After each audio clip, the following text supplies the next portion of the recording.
If you want to remove the Developer tab from the ribbon in Microsoft Word, this quick guide will show you exactly how to do it in just a few clicks.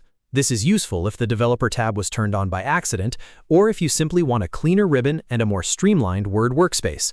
Before we get into it, if this tutorial helps you out, please take a second to like the video and subscribe for more simple software tips just like this.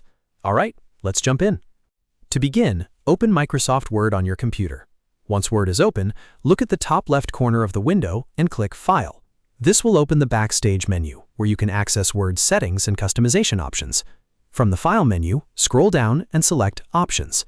This opens the Word Options window, which is where you can control how Word looks and behaves.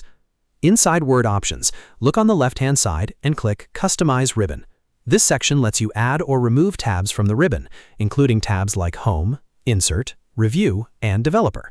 On the right side, you will see a list of the main tabs that are currently available in Word. Find the Developer box in that list. If it is checked, that means the Developer tab is currently visible on your ribbon.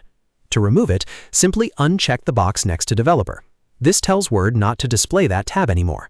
After that, look down at the bottom right of the window and click OK to save your changes.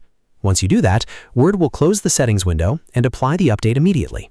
Now go back to your ribbon at the top of Word and you should see that the Developer tab is gone. If it still appears, make sure the change was saved properly and that you clicked OK instead of Cancel. In most cases, the tab disappears right away after you uncheck it and confirm the setting.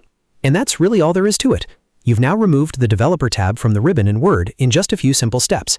If you ever want to bring it back later, you can follow the same steps, go back into Customize Ribbon, and check the Developer box again. If this video helped you, don't forget to give it a like, subscribe to the channel, and turn on notifications so you don't miss the next easy Word tutorial. Thanks for watching, and I'll see you in the next one.